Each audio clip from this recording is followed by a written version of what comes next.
Historias para Catecismo. La verdadera sabiduría cristiana se encuentra en el Catecismo. Escúchanos y disfruta cada día de una historia nueva. Acompáñanos.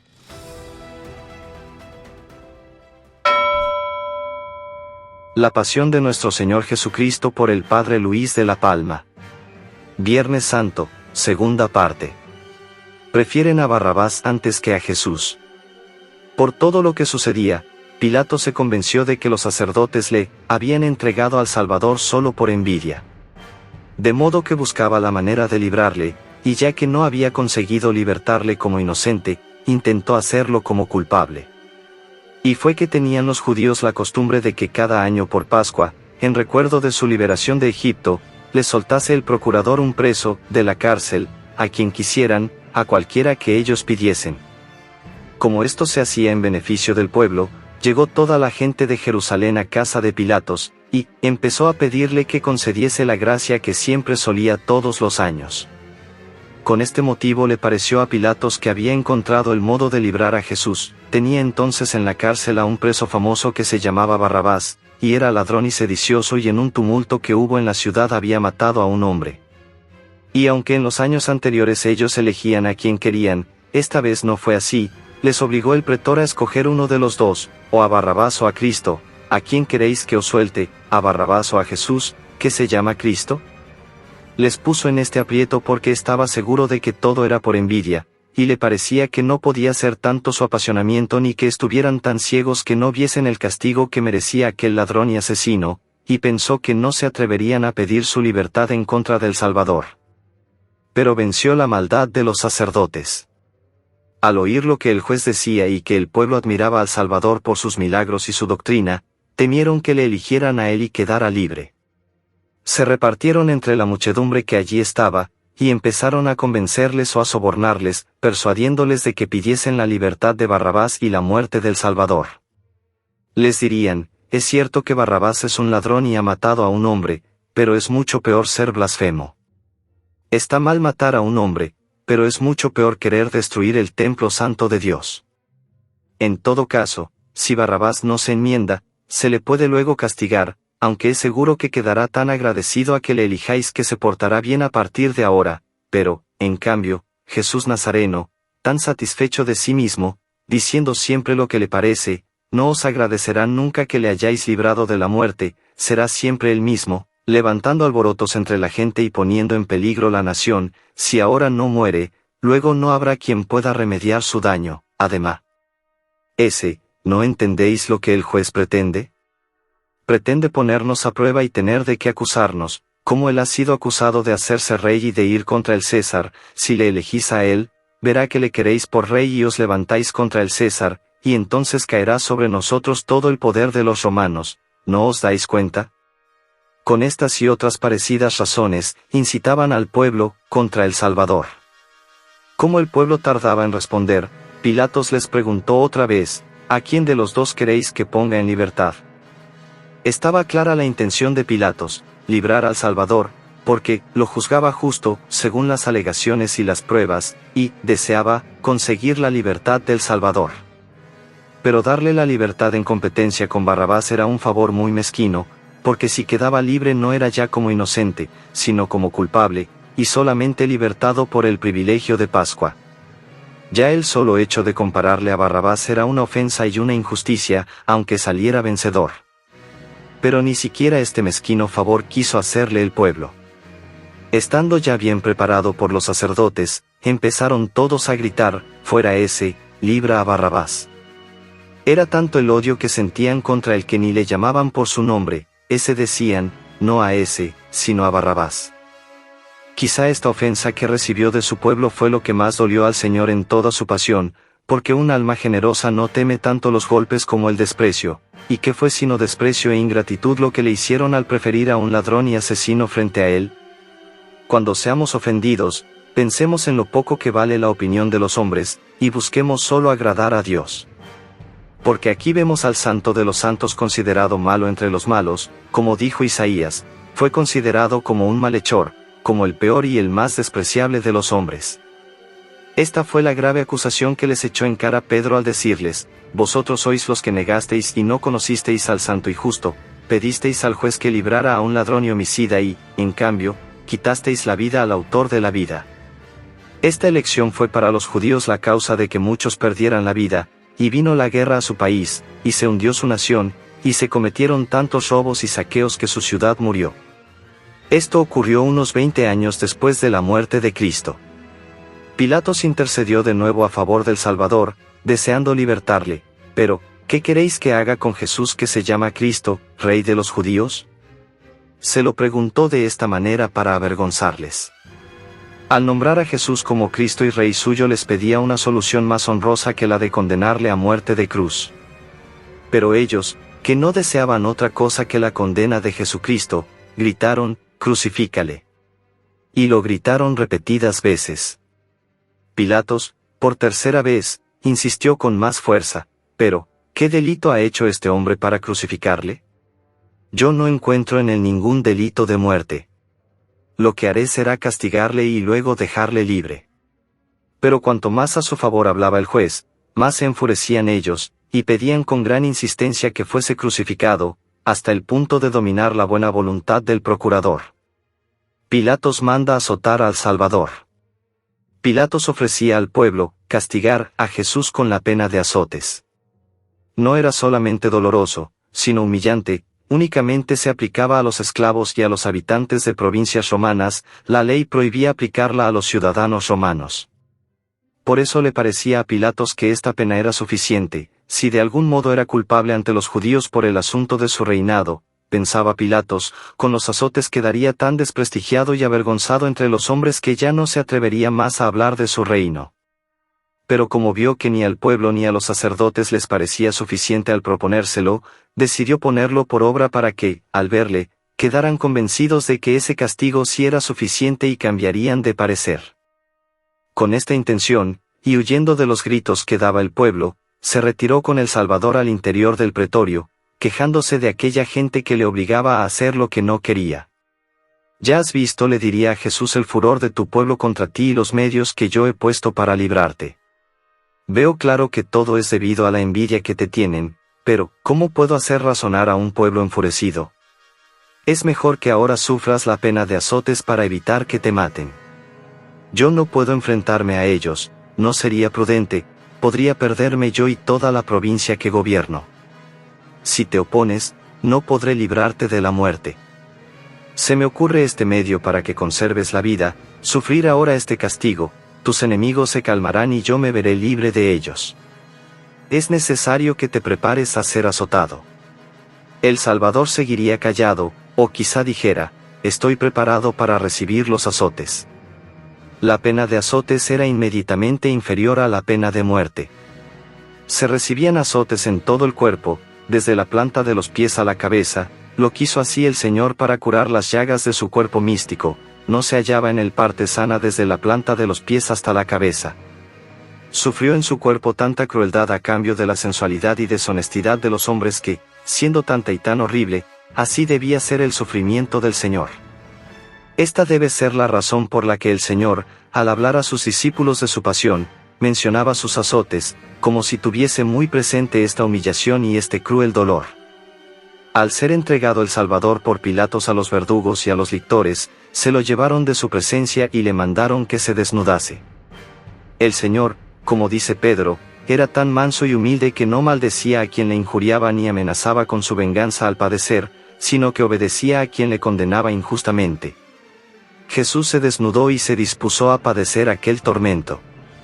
Quizá, mientras se quitaba la ropa, los verdugos empezaron a decirle groserías y a intentar asustarle con los azotes. Quizá, por la prisa, no esperaron a que terminara de quitarse sus vestidos, sino que, brutalmente, le desnudaron ellos a tirones.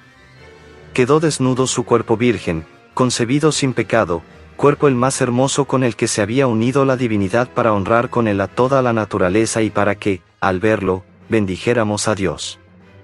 Fue allí, en el mismo pretorio, a la vista de todo el pueblo, donde fue azotado.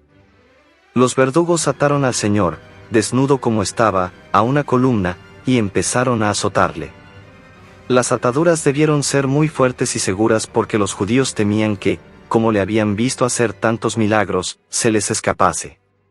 Y como el castigo de azotes era tan cruel, los verdugos también se cuidaron de atarle bien para que no desatase al evitar los golpes.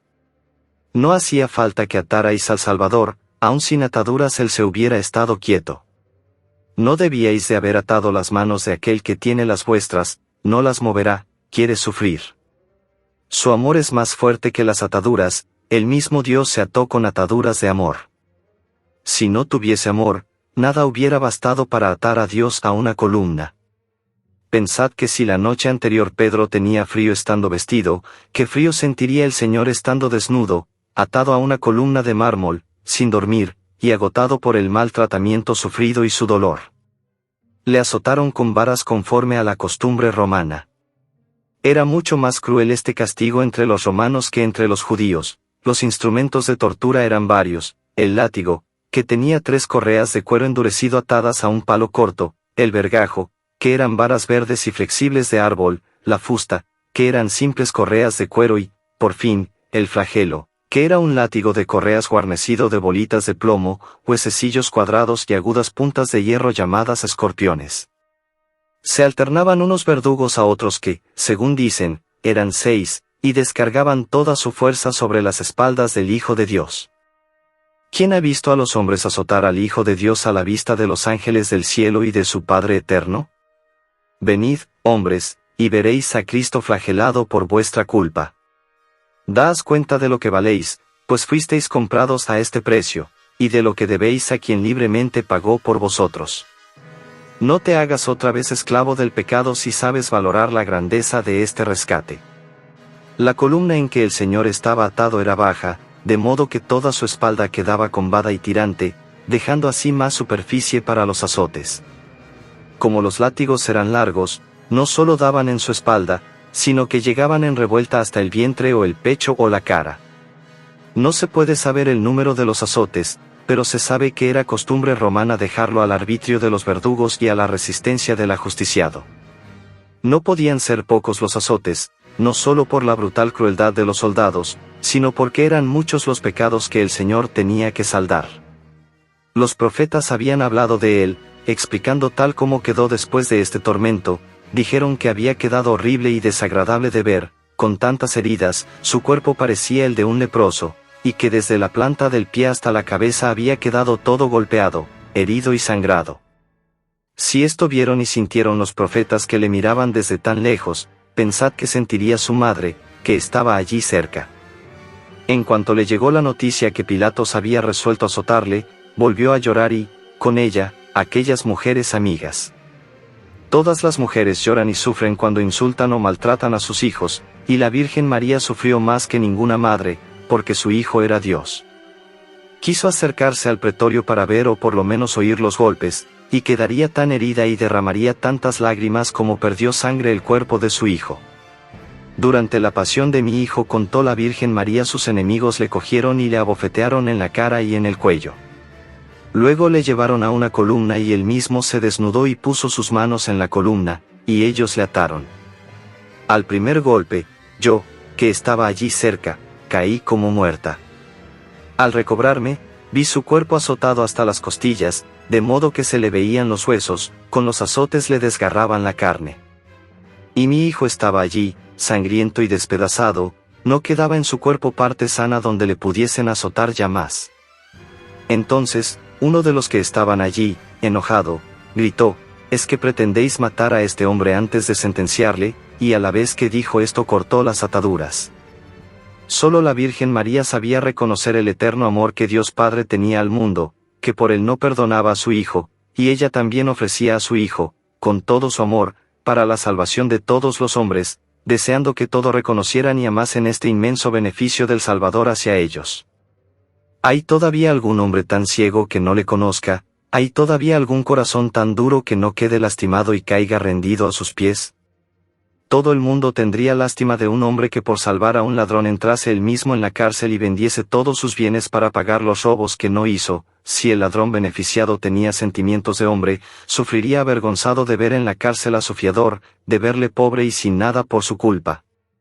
Si era un hombre, diría a todo el mundo que él era el delincuente, y que el otro era el inocente y sin culpa. Nuestro corazón es un ingrato si no reconoce los pecados que ha cometido contra Dios. Nuestro corazón es de piedra si no llora pidiendo perdón al que es azotado por haber salido en nuestra defensa. Jesús, si le escuchas atado a la columna, dice, estoy pagando por lo que no he robado. Me azotan durante todo el día, mi flagelación empezó desde la mañana. Cuando el fiador ha pagado, ya no molestan al deudor verdadero. Así hace la justicia de Dios, una vez que Cristo pagó por nosotros ya no nos pide nada, solo desea que nos aprovechemos de la paga que entregó Jesucristo. La redención ha sido tan grande y generosa que, aunque es una gracia inmensa que Dios perdone las ofensas de los hombres, mucho más grande e inmensa es la paga que hizo Jesucristo comparada con nuestra deuda. El hombre merecía ser preso y encarcelado, que se burlasen de él, le golpearan, le castigaran a azotes y luego le mataran, y eso lo hizo un hombre que a la vez era Dios. Jesucristo quiso tomar en su cuerpo la penitencia que merecían los desórdenes de nuestro cuerpo, corrigió en su carne nuestra rebeldía, a costa de su dolor nos dio ejemplo de cómo debemos dominar la carne para que no se imponga al espíritu, y no caiga en pecado.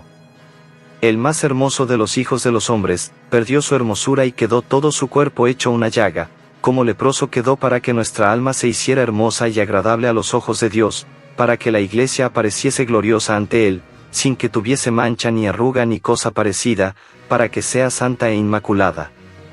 Los soldados se burlan del Señor. Mientras los soldados azotaban al Señor, Pilatos hacía como que no lo veía ni lo oía, o quizás se salió del pretorio. Este mal juez no pretendía con esta pena castigar al reo, sino satisfacer a sus enemigos. No sería de extrañar que sus enemigos hubieran pagado a los verdugos para que le azotaran a conciencia, tanto lo cumplieron que, como dijo Pilatos, hubiera quedado sin vida, aunque no le crucificara. Entre el disimulo del juez y la rabia de los acusadores, los verdugos se cedieron en el castigo más allá de los límites de lo humano. En cuanto desataron al Señor de la columna, empezaron de nuevo las burlas y las groserías. Quizás se las inventaran los mismos soldados, gente inclinada a este tipo de cosas. Quizá los mismos judíos aprovecharon esta oportunidad para satisfacer sus malos deseos, pero tampoco sería extraño que fuera el mismo Pilatos quien, para calmar al pueblo y no pidiesen ya la muerte del Salvador, les mandase humillar más a Jesús Nazareno burlándose de él. Pilatos se había formado una idea del reino de Cristo, una idea rara, mezclando lo que el Señor le había dicho y lo que oía de los judíos. Además, había oído cómo días antes le aclamaron como rey al entrar en Jerusalén, barruntaba que el reino ese no era de este mundo, y entreveía una cosa misteriosa que no acababa de entender. Sabía de algún modo que Jesús se arrogaba esa dignidad real y que los judíos no querían admitirlo. No merecía la muerte, eso era cierto, pero quizá fuera culpable del ruido y alboroto que se había armado en el pueblo. Por lo menos sabía que Herodes le había considerado un loco por haber intentado conseguir el reino con esos medios. Quizá por eso Pilatos indicó a sus soldados que se burlasen de él sobre el tema de su reino, y así los judíos quedarían satisfechos y no pedirían ya su muerte, seguros de que, azotado y ridiculizado, no le quedarían ganas de ser rey ni de hablar más de ello. Los soldados se animaron ante la posibilidad de un entretenimiento, y así añadieron a los azotes sus burlas, y se cumplió lo que estaba escrito, al dolor de mis heridas añadieron nuevas heridas. Sus ocurrencias fueron tan ingeniosas y humillantes que solo el mismo demonio las pudo inventar, que se había apoderado de aquellos verdugos para hacer perder la paciencia del Salvador. Nadie podría creer lo que en el Evangelio se lee si no fuera el mismo Evangelio.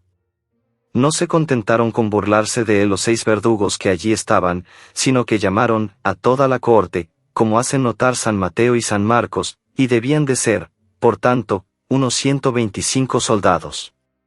Y allí fueron todos a divertirse, a ver a un rey de risa, a un rey fingido, allí fueron a pasar el tiempo con un loco. En el suplicio de los azotes, los condenados quedaban desnudos solamente de la cintura para arriba. Normalmente, el Señor se vistió una vez acabada la pena, y dice San Mateo que le volvieron a desnudar, y le decían, «Salve, Rey de los judíos». Las llagas sangrientas se habían pegado a sus ropas y, al desnudarle otra vez, se abrieron de nuevo, y sangró otra vez. Después le vistieron quizá imitando lo que Herodes hizo una clámide brillante de color púrpura o grana. Quizá fuera mejor decir que le envolvieron en un andrajo sucio y viejo que fue una clámide. Eso parece decir San Mateo, le echaron encima un manto de púrpura. La clámide de color púrpura era una capilla corta que usaban los emperadores romanos, con lo que la burla quedaba más patente contra el que había querido hacerse rey. Y era vieja y rota y sucia, y se la echaron encima de cualquier manera, con lo que demostraban que su pretensión había sido la de un loco. Luego hicieron una corona de espinos. La hicieron con mucho cuidado para no pincharse, ayudándose quizá de tenazas o algo semejante. La forma de la corona fue de guirnalda o quizá de casquete que cubría toda la cabeza, que es lo más probable. Las espinas eran unas largas y puntiagudas, otras cortas y encorvadas.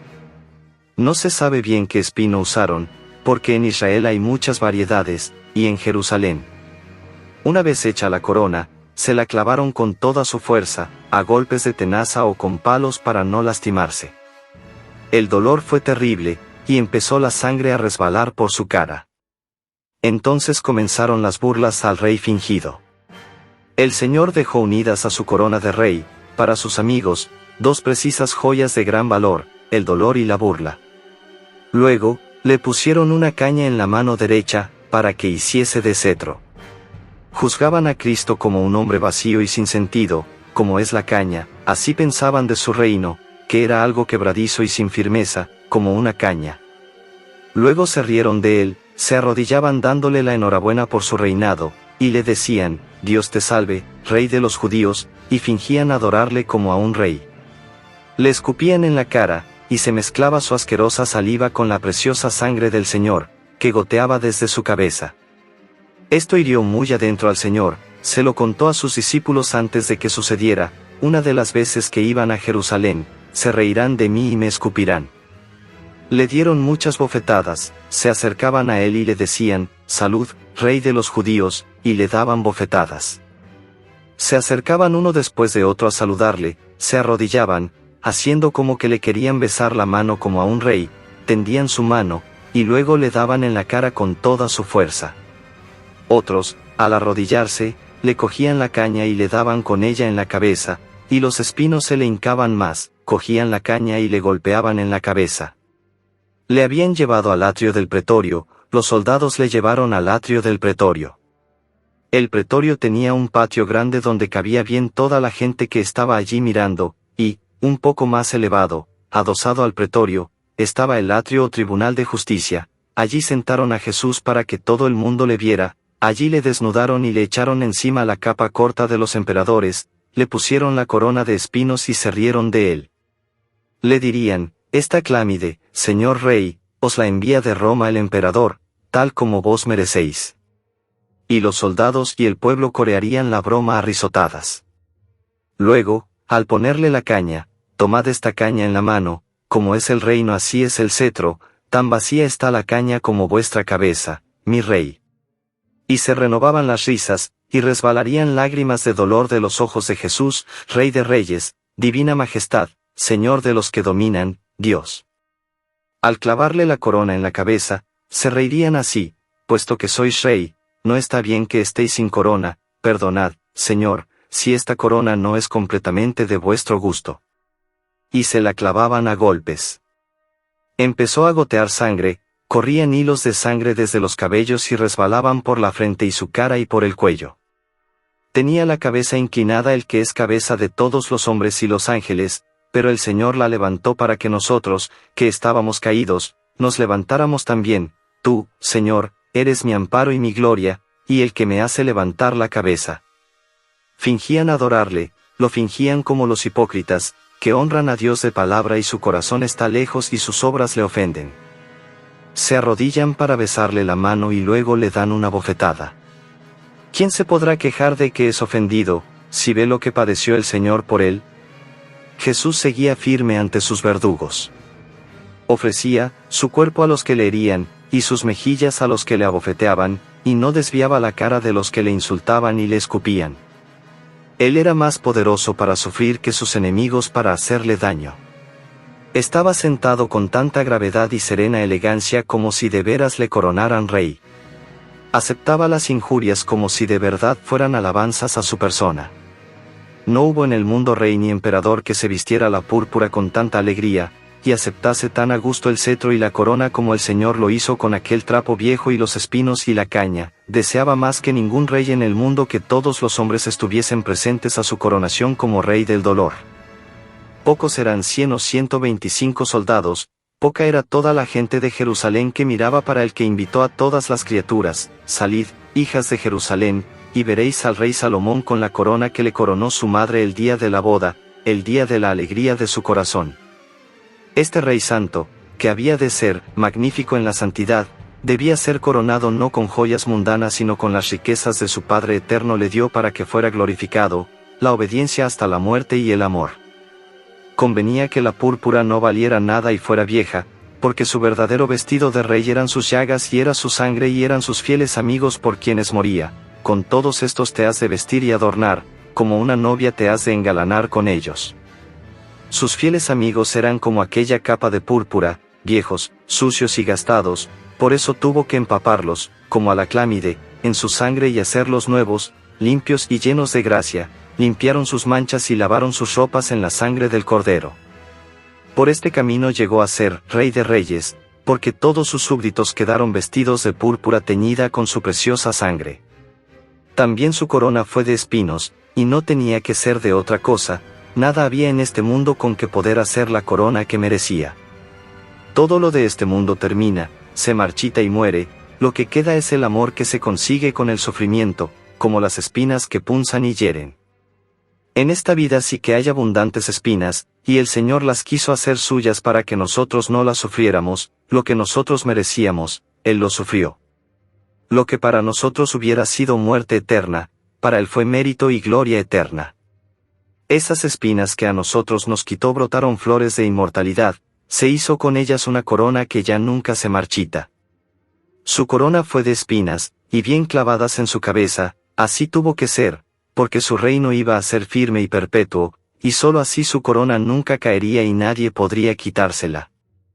Su cetro era de caña, sí, pero es de hierro, los gobernarás con vara de hierro, y los romperás como a los vasos de barro. Dominaría sobre todos los pueblos, y los reyes del mundo serían sus vasallos, sus enemigos quedarían humillados y rotos como los vasos de barro. Dios te enviará desde Sión tu poderoso cetro para que domines sobre tus enemigos. Y así sucedió. Los apóstoles salieron de Jerusalén y dominaron con su palabra todo el mundo, y todo el mundo fue reino de Cristo. Pero la fuerza y el poder no eran de ellos sino que les venía de arriba. Ellos eran débiles como lo es la caña, y el Señor les hizo fuertes como una barra de hierro. Al darse cuenta de esto, uno de los apóstoles dijo: lo débil de Dios es más fuerte que lo más fuerte de los hombres. Una caña puesta en las manos de Dios es más fuerte que todo. Lo débil, la caña de Dios, fueron los apóstoles, dice San Atanasio. Ellos eran incultos y torpes, y en poco tiempo se extendieron por todo el mundo y convencieron a los sabios, a los reyes y a los poderosos. Y, con el cetro de Dios, salieron de Sión para vencer a sus enemigos. Pero no solamente los apóstoles eran hombres ignorantes, sino muchos de los que se iban convirtiendo. Mirad, hermanos, los que habéis sido llamados a la fe, y os daréis cuenta que no hay muchos sabios ni muchos poderosos ni muchos nobles, al contrario, Dios se ha valido de los más ignorantes para avergonzar a los sabios, y de los más débiles del mundo para vencer a los poderosos, y de lo bajo y despreciable y de lo que ni nombre tiene para derribar y destruir a los que dicen ser algo y brillan en el mundo.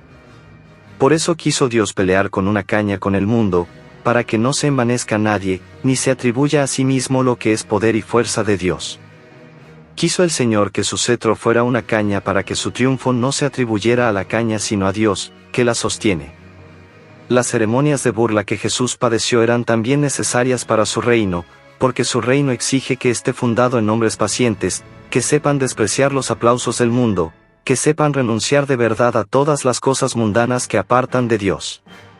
Así quedaron enseñados todos y lo aprendieron aquellos que confesaron su nombre, y los mártires, y todos los que son del reino de Cristo, y aprendieron a ser pacientes y a sufrir la adversidad con ánimo sereno. Entendieron que, como su reino no es de este mundo, la felicidad no consiste en triunfar en este mundo, y así supieron llevar con igual alegría tanto el éxito como el fracaso, que ambos son triunfos si se sirve sinceramente al Señor. Todos vieron la solemne coronación de este gran rey. No hubiera estado bien que quedara escondida en el pretorio con solo unos pocos soldados. Le sacaron fuera, al patio, y todo el pueblo le vio. Pilatos presenta al Salvador al pueblo y piden su muerte. Pilato salió de su casa, que comunicaba con el pretorio, y entró en él. Salió luego del pretorio hasta el patio o plaza donde estaba el Señor y los soldados y el pueblo alrededor. El pueblo parecía entusiasmado por el espectáculo, pero los sacerdotes, aunque se alegraban de que maltratasen al Señor, temían que su muerte se atrasase tanto. Pilatos entró en el patio pensando que los ánimos se habrían ya aplacado un poco al menos. Al llegar él, los soldados terminaron su juego, y cada uno se fue donde debían, quedando solos Pilatos y el Salvador entre el pueblo. Sintió lástima de verle tan deshecho, creyó que el pueblo, al verle bien, se compadecería como él, y mandó a Jesús que le siguiese. Entraron los dos al pretorio y salieron al atrio levantando sobre la plaza. Así verían mejor y todos al Salvador. Así como estaba, herido y sangrando, casi desnudo, con la clámide rota y la corona de espino, le presentó al pueblo. Pálido y sucio, casi no se tenía en pie de debilidad. Pilatos tenía al Señor a su lado, bastaba con mirarle para mover a compasión al corazón más duro y encallecido. Se hizo el silencio. En voz alta, Pilatos les dijo: «Mirad, os lo traigo aquí fuera para que sepáis que no encuentro en él ningún delito. Me habéis obligado a castigarle así, os lo he concedido, pero vosotros debéis concederle la vida». Se volvió a mirarle y le señaló con la mano: «Mirad a este hombre». Deseaba que se compadecieran de él, que se dieran cuenta que aquel hombre no estaba ya para intentar ser rey otra vez. Exe homo. Mal juez. Por tercera vez dijo que no había delito en Jesús, ya a pesar de eso le entrega al suplicio de los azotes, y piensa que el pueblo se va a compadecer con solo verle. Los ángeles del cielo, presentes a este espectáculo, estaban de rodillas adorando al hombre Dios, y se decían a sí mismos que su amor era hielo comparado con el fuego encendido de su caridad. Quien hubiera podido ver a Cristo, cruzadas sus manos, que su misma voluntad tenía atadas para no vengarse de tanta injusticia y, a cambio, amar a los que la hacían? ¿Cómo es posible que aquel pueblo judío fuera tan ciego y tan duro de corazón? Ya que puso la causa de Jesucristo en manos de un juez gentil, ¿cómo es que no quiso aceptar su sentencia? Ya que cerró los oídos a las voces de Dios, por lo menos debía tenerlos abiertos para escuchar la voz del procurador Pilatos. Pilatos intentaba que se compadecieran de Jesús: «Este es el hombre, mirad a este hombre. Mirad a quien acusáis. Este es el hombre que me entregasteis, ya ni se parece al que fue. ¿Creéis que es justo ensañarnos de ese modo con él?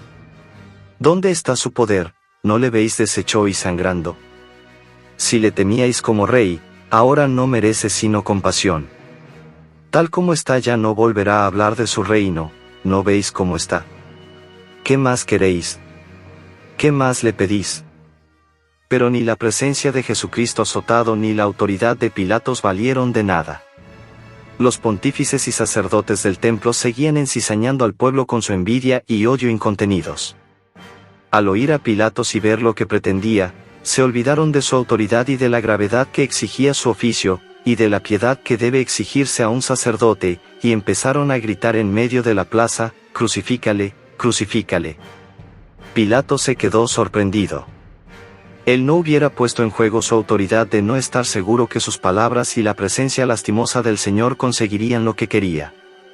Pero, al ver su obstinación y su dureza, y que no había sucedido lo que él esperaba, se enfadó, y lleno de cólera y como si hubiera perdido su sensatez y su prudencia, gritó: «Cogedle vosotros y crucificadle, yo no veo en él ningún delito. ¿Os creéis que a gritos me vais a convencer? ¿Os creéis que me vais a usar a mí como instrumento de vuestro odio? No. Yo soy el juez y no quiero ser el autor de una injusticia. Yo castigo a delincuentes, no acostumbro a ser de verdugo castigando inocentes. He intentado libertarle y le he hecho azotar pensando que eso os arrancaría al menos un rastro de humanidad, pero ya veo que no, y no estoy dispuesto a seguir adelante. No daré mi consentimiento a que nadie sea crucificado sin motivo. Si vosotros creéis que hay motivo, crucificadle vosotros, vosotros seréis los culpables de esta injusticia. Los sacerdotes entendieron en ese, crucificadle vosotros, no que les permitiera hacerlo, sino que él quería salirse de asunto tan injusto. Les consideraba al decir eso, apasionados e injustos, capaces también de crucificar a un inocente. Les dolió lo que dijo el procurador, y le atacaron con una nueva acusación, para confundirle. Nosotros tenemos una ley, y según nuestra ley debe morir, porque se ha hecho hijo de Dios. Tú, Pilatos, has afirmado varias veces que este hombre es inocente, y no quieres crucificarle, y dices que le crucifiquemos nosotros como si fuésemos personas sin ley y sin Dios. Puede ser que según tu ley no haya motivo para crucificar a este hombre, pero es porque vosotros tenéis muchos dioses y no os parece mal que tengan hijos ni que se hagan hombres los hijos de los dioses. Pero conforme a nuestra santa ley no hay más que un único y verdadero Dios, y este hombre merece la muerte, por blasfemo, porque dice ser hijo de Dios. ¡Qué ceguedad la de los judíos! Se jactaban de tener una ley recibida de Dios, de que eran fieles observantes de ella y, al hacerlo, incumplían su misma ley.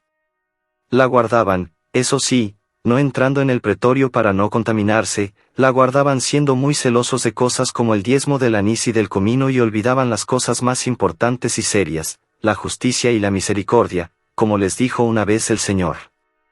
Les faltó misericordia ante Jesús, y el juez gentil la tuvo, y la justicia estaba tan lejos de ellos que en su proceso cometieron todo tipo de tropelías, y luego ante Pilatos cambiaron la acusación con tal de salirse con la suya. Primero le acusaron de que se hacía rey e impedía pagar los impuestos al César, de que amotinaba al pueblo, y después de que era hijo de Dios, acusación que Pilatos entendía menos y sin duda le preocupaba más. Y para embrollar más el caso le citaron la ley que el procurador no conocía ni tenía obligación de saber. Nosotros tenemos una ley, y según nuestra ley debe morir. ¿Se puede saber qué ley es esa que alegan? ¿Qué ley es la que condena al que se hace hijo de Dios? No puede ser otra sino la del Levítico, que dice, el que blasfeme el nombre del Señor, muera por ello. Y esta gente consideraba como una blasfemia que Jesús dijera que era Dios o hijo de Dios. Por eso fue que una vez, cogieron piedras para apedrearle, y el Señor les dijo, he hecho muchas obras buenas mientras he vivido entre vosotros, ¿por cuál de ellas queréis apedrearme? Y ellos respondieron, no te apedreamos por ninguna obra buena sino por tu blasfemia, porque siendo tú un hombre como los demás, te haces Dios.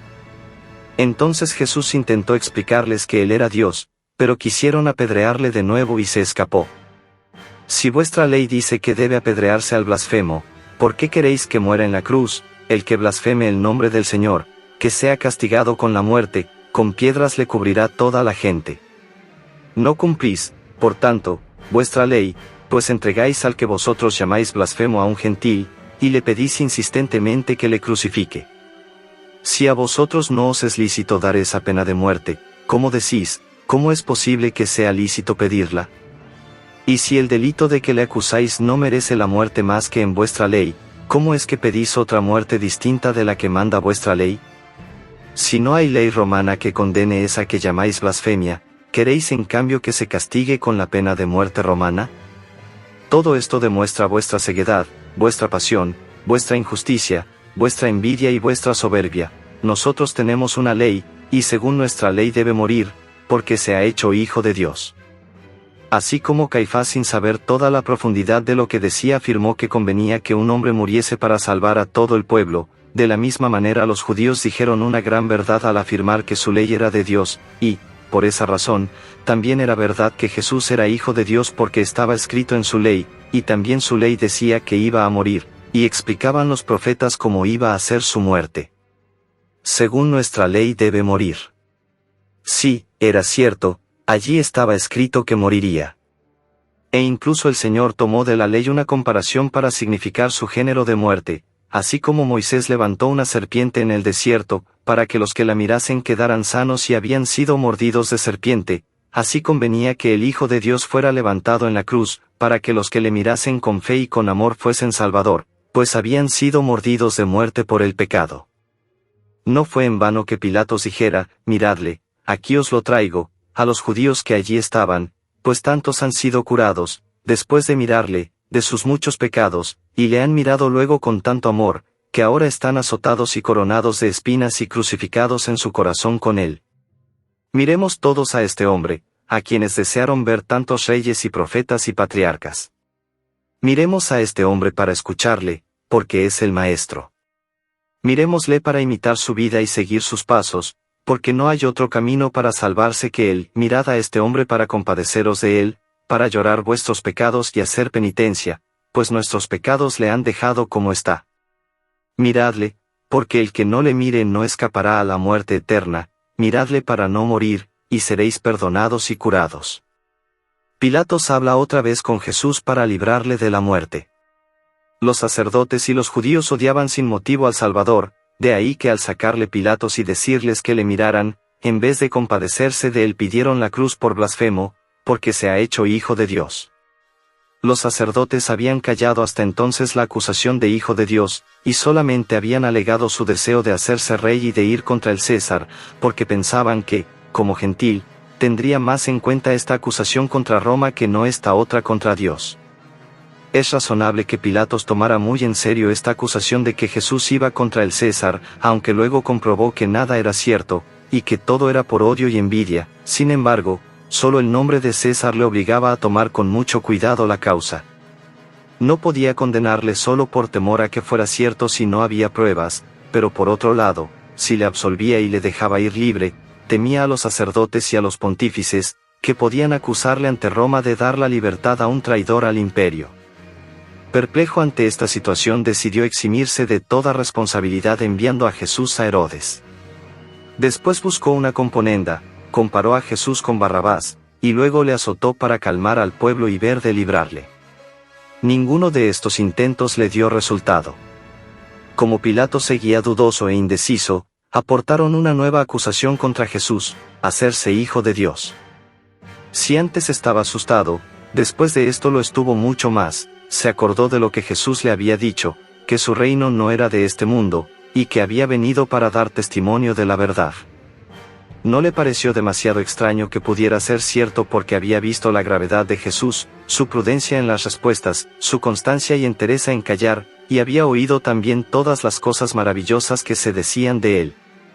Por otro lado, como gentil, estaba muy predispuesto a creer que Jesús era Dios, aunque desde su visión pagana, estaba acostumbrado a oír hablar de hijos de dioses, cuya madre era mortal aunque su padre fuera un dios del Olimpo. Y como oía contar las excelentes virtudes y las heroicas hazañas de Jesús, encontraba muy creíble que le provinieran de un Padre Dios, aunque él fuera mortal. Así que se asustó de haber hecho azotar y escarnecer en público a quien quizá fuera hijo de un dios. Ya no sabía qué hacer, o absolvía a un blasfemo o condenaba a un hijo de Dios, por una cosa y por otra podía esperar el castigo del cielo. Decidió hablar otra vez con Jesús, entró en el pretorio, pensativo y atemorizado, hizo llamar al Señor, y le preguntó, ¿de dónde eres tú? Es claro que no le preguntaba por su patria, ya sabía que era Galileo, aunque también esto lo sabía mal, porque era de Belén, le preguntaba por su origen, por su naturaleza, ¿qué es eso que dicen de ti, de que eres hijo de Dios? ¿Quiénes son tus padres? ¿Vienes del cielo o de algún remoto lugar escondido de la tierra? ¿Eres Dios o simplemente un hombre? ¿De dónde eres tú? Sabía el Señor que su pregunta nacía del miedo al castigo o a perder su cargo de procurador. Quizá por eso el Señor no quiso responder. O más bien porque era innecesaria la pregunta, pues si Pilatos estaba convencido de su inocencia, estaba obligado en justicia a absolverle si, como había afirmado 4 veces, no encontraba en él delito alguno. El mismo Pilatos podía responder, además, a su pregunta, si su reino no era de este mundo, era fácil concluir que su reino era espiritual, y lo espiritual es propio de Dios. Es verdad que a los judíos les respondió más veces sobre esta pregunta afirmando claramente que era hijo de Dios, pero los sacerdotes conocían las Escrituras y sabían bien lo que preguntaban. Pilatos, en cambio, no sabía a ciencia cierta que preguntaba ni estaba en disposición de entenderlo ni quizá de creerlo. Si respondía a Pilatos quizá lo único que consiguiera sería asustarle más y aumentarle el deseo de salvarle. No quiso el Señor defenderse de la muerte. Pilato sabía lo que tenía que saber como juez y los judíos también sabían lo necesario, así que si ambos le condenaban era sin motivo ni justificación. Pilatos esperaba a que Jesús respondiera a su pregunta. Y se sorprendió de que no le contestara. Se sorprendió porque esperaba que Jesús dijera algo en su propia defensa, y no decía nada. No le respondía a él, que tanto interés estaba poniendo en librarle de la muerte. Quizá, mejor, sin duda, este silencio fue lo que más podía mover a un hombre sin fe a creer en la verdadera divinidad de su reo. Pilatos, entonces, le quiso hacer ver que él estaba poniendo toda su buena voluntad en salvarle, y se quejó de que aún así no le hiciera caso. A mí no me contestas. Aunque no fuera tu juez deberías contestarme por lo que me preocupo por ti. ¿Es que no sabes que tengo poder para crucificarte y poder también para soltarte? Con esto se condenó Pilatos a sí mismo, pues confesó que tenía potestad, y no le valió de nada luego el lavarse las manos ante los judíos para echarles la culpa. Debió de dar un tono arrogante a sus palabras al decir a Jesús que tenía poder de vida y muerte, porque la potestad en los jueces legítimos ha de ir conforme a la justicia, y no contra ella, es decir, tienen potestad para absolver a los inocentes y condenar a los culpables, pero no para condenar a los inocentes y absolver a los culpables. Esto dijo Daniel de aquel juez perverso, envejecido en la iniquidad, ahora has llevado al colmo los delitos de tu vida pasada, dictador de sentencias injustas, que condenabas a los inocentes y absolvías a los culpables, siendo así que el Señor dice, no matarás al inocente y al justo. Pilatos también era uno de esos jueces a quienes su poder se les sube a la cabeza como el vino y les trastorna el juicio y no aciertan a juzgar conforme a la justicia, ciegos en su ambición, saben encaminar las cosas de tal modo que en el proceso salga el inocente culpado, y el delincuente sale libre. También Isaías les amonestó, ay de vosotros, que al malo le decís que es bueno, y al bueno le decís malo. Sois poderosos, sí, pero para beber mucho vino, y fuertes, pero para soportar la borrachera, ay de vosotros los que por cohechos y sobornos justificáis al impío y quitáis la razón al justo. Ante estas palabras de Pilatos ya no quiso el Señor callar, pues sabía bien que ese abuso de los jueces es muy perjudicial al bien público y va contra la voluntad de Dios.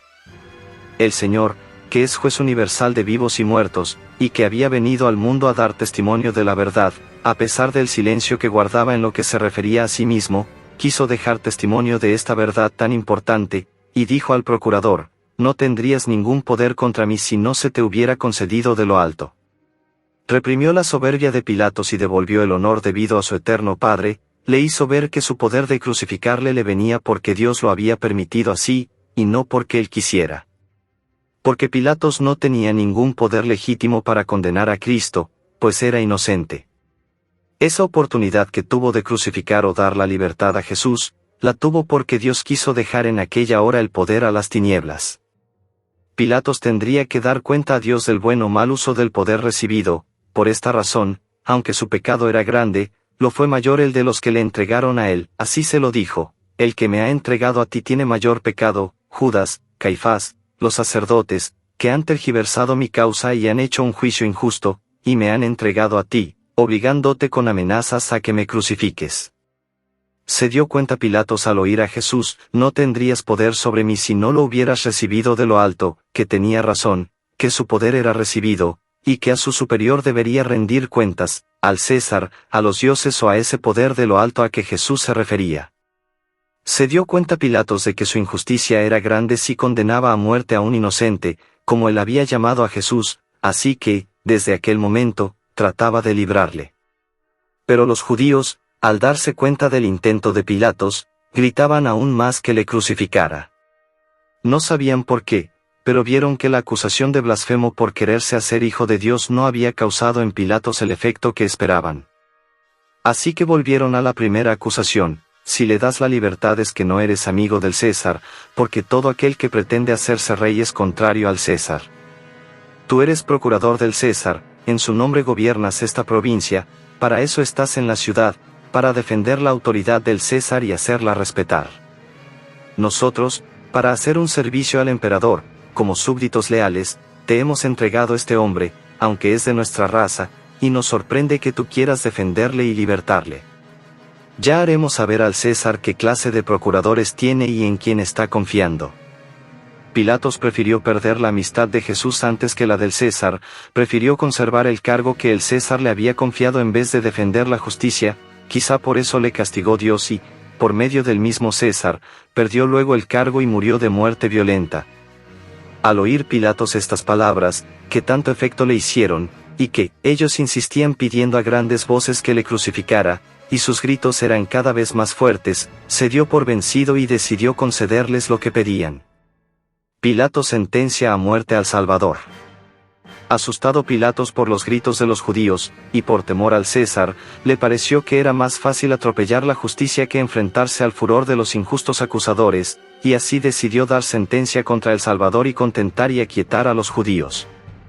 Era poco más o menos el mediodía. A partir de ahí Pilatos empezó a cumplir todos los requisitos necesarios para concluir el proceso y dictar solemnemente la sentencia de muerte como la ley y la costumbre requerían. Se sentó, sobre la tribuna, en la silla judicial, en el lugar que en griego se llama litostrotos, embaldosado, y en arameo gábata, sitio elevado. Porque el suelo estaba artísticamente cubierto de piedras de varios colores formando un mosaico que representaba la riqueza, la justicia y la majestad de Roma, y era también alto y elevado. Estaba arrimado a la pared del pretorio por la parte de afuera, y descubierto, hacia el patio solamente se podía llegar a ese sitio por dentro del pretorio. Sacó afuera, Pilatos al Salvador, es decir, fuera del pretorio, y le indicó que se sentara, sobre la tribuna. Todo el pueblo le veía desde el patio o plaza del pretorio. Pilatos quiso echar en cara a los judíos su injusticia, y les dijo: «Mirad a vuestro rey». Todos empezaron a gritar enfurecidos por la burla que Pilatos hacía de ellos: «Fuera, fuera, crucifícale». Pero Pilatos insistió otra vez: «¿A vuestro rey he de crucificar?». Y los sumos sacerdotes gritaron: «No tenemos más rey que el César». Esto es lo que ocurría por fuera, pero si queremos profundizar en el misterio encerrado en este suceso, encontraremos dos cosas importantes. Se estaba dilucidando si el Salvador había de ser crucificado o no, y el motivo era si el Señor era blasfemo contra Dios o traidor al César, que eran las acusaciones hechas y de las que el juez le dio por inocente. La segunda cuestión que se estaba tratando era contra la nación y el pueblo judío, sobre si había de ser reprobado o no, si a partir de entonces iba a seguir siendo el pueblo de Dios o no. La solución de este segundo proceso se resolvería según si admitiesen a Jesús como su rey y Mesías o no, porque, como dice Daniel, no había de ser más pueblo suyo el que le había de negar. De la misma manera que el pueblo judío se valió contra el Salvador del procurador romano, de la misma manera Dios se sirvió de él contra ellos. Hizo al procurador testigo de su inocencia y pregonero de su reino, aunque él no entendía plenamente el hondo sentido de las palabras que decía: «Este es vuestro rey, a vuestro rey he de crucificar». Pilatos estaba a punto de dictar sentencia sobre estas dos causas. Ya antes, y repetidas veces, los judíos habían acusado al Salvador, pidieron para él la muerte, prefirieron a Barrabás antes que a él, se opusieron al juez siempre que defendía su inocencia, le amenazaron cuando veían que quería darle la libertad, pero, a pesar de eso, ordenó Dios, juez justo, que los judíos tuviesen otra oportunidad de ratificar y confirmar públicamente lo dicho, o retractarse de ello, antes de que el proceso se cerrara. Como era una decisión grave e importante, se hizo con toda la solemnidad posible. Estaba el mismo Señor presente y todo el pueblo judío con sus jefes. Era el mediodía de la fiesta solemne de la Pascua. Entonces, Poncio Pilatos, procurador de los romanos, en voz alta, clara e inteligible, les dijo: «Aquí está vuestro rey». Eso solamente dijo, pero los judíos entendieron bien todo su sentido: vuestro rey, vuestro Mesías, el que vuestra ley promete y profetiza. Él dice que su reino no es de este mundo, ¿lo creéis y le aceptáis? Dice que es hijo de Dios, ¿le recibís y le adoráis como a vuestro Salvador? ¿Queréis todavía que pasemos adelante? Fuera, fuera, crucifícale. Quítalo de delante, menos ceremonias y crucifícale ya. ¿A vuestro rey he de crucificar? Les dio tiempo para pensar mejor lo que debían responder y, aunque fuera avergonzándoles, intentó moverles a que desistieran de su petición. ¿Queréis que todo el mundo diga que los romanos han condenado a muerte al rey de los judíos?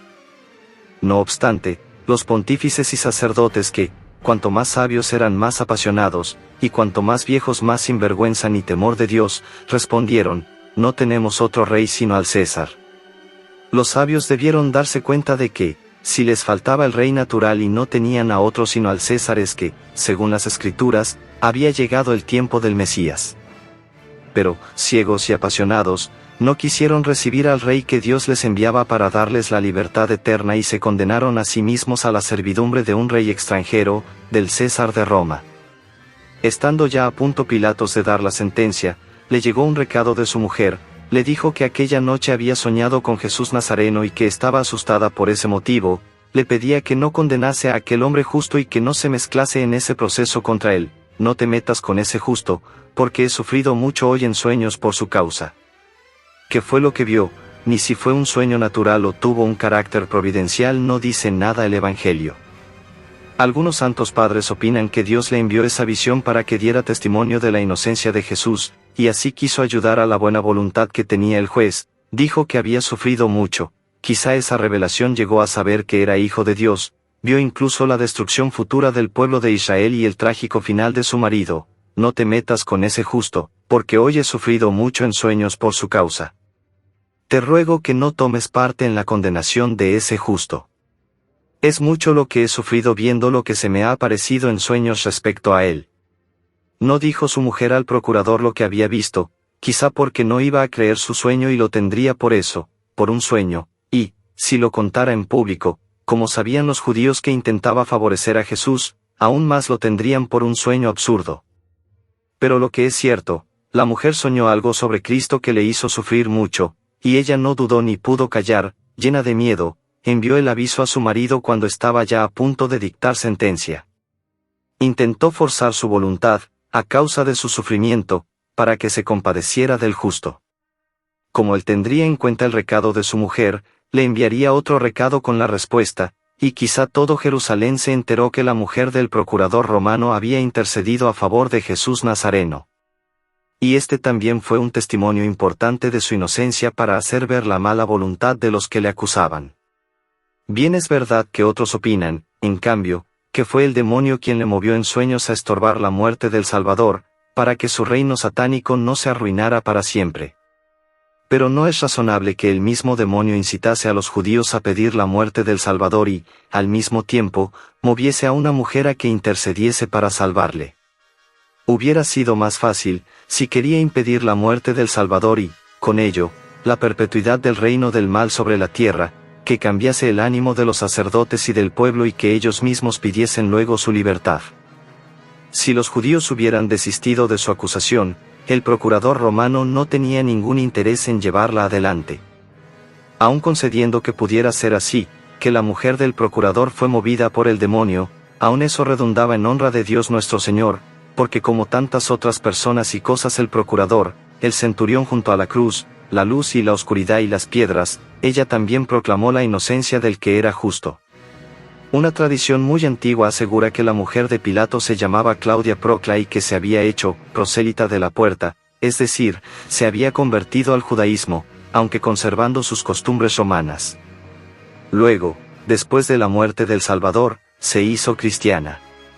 Nada de esto se puede asegurar como cierto, pero sí es verdaderamente cierto que la Iglesia Ortodoxa griega la incluye entre sus santos. Solamente los sacerdotes y el pueblo, incitado por ellos, perseveraban en su dureza.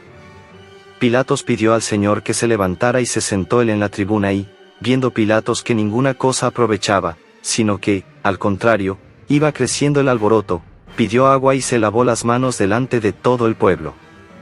Usó Pilatos la misma ceremonia que empleaban los judíos cuando querían salirse de algún negocio. Quiso afirmar así su inocencia en este delito de la muerte injusta de un hombre. Para aclararlo más y que no pudiesen no entender lo que pretendía, les dijo: yo no me considero culpable ni quiero tener sobre mi conciencia la muerte de este hombre justo, mirad vosotros lo que os conviene, porque sobre vosotros recae este crimen. Soy inocente de la sangre de este justo, allá vosotros. Esta fue la última declaración de Pilatos que repetía su convicción de que Cristo era inocente. Solemnemente le declara inocente y luego le condena. curiosa manera nunca vista de dar sentencia. Normalmente los jueces fallan lo que el proceso concluye, pero Pilatos, sentado en la tribuna judicial, se lava las manos, dice que debe absolver y, sin embargo, condena. Por tanto miente al decir que él es inocente y no tiene culpa de la muerte de ese justo. No es posible que esté sin culpa el juez que sabe que su acusado es inocente, y así consta en el proceso y, sin embargo, le condena. Fue Pilatos un juez injusto, que juzgó contra su juicio, y decidió lo que no había juzgado, y mandó ejecutar lo que no estaba en el proceso. Fue Pilatos un hombre doble y componedor, porque quiso quedar bien con el mundo y con Dios, y quiso disimular el miedo que tenía dentro lavándose las manos. Ojalá fuera solo Pilatos el juez que teme más al César que a Dios. Ojalá fuera solo él el que atendiese más a los gritos del mundo antes que a la verdad y a la justicia. Ojalá fuera él el único juez que quisiese cubrir su mala vida y sus malas obras con apariencias. De poco sirve lavarse las manos por fuera y disimular las malas obras con buenas palabras, porque vamos a ser juzgados por aquel Señor que hace poco caso a las palabras y juzga según las obras. Pero Pilatos pensó que se lavaba las manos de la sangre del Redentor, y los judíos, como bestias sangrientas, pedían que toda su sangre cayera sobre sus cabezas. Al decir Pilatos, soy inocente de la sangre de este hombre justo, todo el pueblo respondió, caiga su sangre sobre nosotros y sobre nuestros hijos. Consideraban que en aquella muerte no había ningún delito y, si lo hubiese, se hacían ellos responsables e incluso ponían a sus hijos como obligados a pagar esa supuesta culpa. Consintió Pilatos después de tanta insistencia, y lo hizo pública y solemnemente. Aceptó el pueblo satisfecho una muerte tan injusta, y señalaron al juez que debía ejecutarla, es decir, al César romano, porque ellos decían que no tenían rey. Y la sentencia fue tanto contra el Salvador como contra ellos. Ellos se obligaron a la pena que merecían, y por eso la pagaron después, su templo fue destruido y el país saqueado por orden del emperador romano. Los que habían sido hasta entonces árboles plantados junto a la corriente del agua, escogieron como rey a una zarza de espino, y salió fuego de él, como estaba escrito, y los abrazó a todos. Todos los árboles dijeron a la zarza, ven tú a reinar sobre nosotros. La zarza respondió a los árboles, si con sinceridad venís a coronarme a mí para reinar sobre vosotros, acercaos y cobijaos a mi sombra, pero si no es así, brote de la zarza fuego que devore a los cedros del Líbano. Desecharon las aguas de Siloé que corren silenciosas, y escogieron al emperador romano, que era como un río embravecido y sus ejércitos lo inundaron todo y lo destruyeron, y quedaron humillados y vencidos, sometidos a un pueblo extranjero y sin tener en todo el mundo ni un palmo de tierra donde ejercer su soberanía. Así como se comportaron con el Salvador fue su castigo. Pilatos dio la causa terminada, y, queriendo satisfacer al pueblo, pronunció la sentencia de muerte. Ordenó que Jesús Nazareno fuese llevado por las calles hasta el lugar donde eran ejecutados los malhechores y delincuentes del país. Y que allí, desnudo, fuese clavado en una cruz, con clavos, de los pies y de las manos. Y que allí, clavado, estuviese hasta morir. Corrió la voz por toda la ciudad. Todo el mundo supo inmediatamente la sentencia que había dictado el procurador. Se agolpó la gente por las calles para ver pasar a Jesús Nazareno, al que habían tenido por un gran santo y le veneraban como profeta, al que habían visto hacer milagros, curar a los enfermos y resucitar a los muertos. Había un gran alboroto y confusión en la ciudad, todo el mundo opinaba, unos estaban de acuerdo con la sentencia y otros no. Los discípulos y amigos del Salvador se quedaron consternados. En cambio, sus enemigos se alegraron como si hubiesen conseguido una gran victoria. El Señor se sentiría triste y caído, como se siente uno al ser vencido y derrotado por los enemigos. Fue tan grande este dolor, que el Espíritu Santo lo anunció por medio de los profetas, mis enemigos se confabularon contra mí, se alegraron de mi derrota y de mis sufrimientos, llovieron sobre mí los azotes, sin que yo supiera ni entendiera el motivo. Parece que por este dolor pide a Dios su resurrección. Da luz a mis ojos, destierra con tu poder mis males para que no quede para siempre muerto, para que mis enemigos no puedan decir nunca, le vencí. Los que me atormentan, al verme a punto de caer, se alegran, pero yo siempre espero en tu misericordia. Era un momento terrible para cualquier corazón humano, y por eso previno especialmente a sus apóstoles la noche antes, les animó a que esperaran su resurrección. Os digo la verdad, vosotros lloraréis, y el mundo, en cambio, se alegrará, pero vuestra tristeza se convertirá en alegría porque yo os volveré a ver otra vez, y vuestro corazón se alegrará y se llenará de dicha, y nadie podrá quitaros vuestra alegría.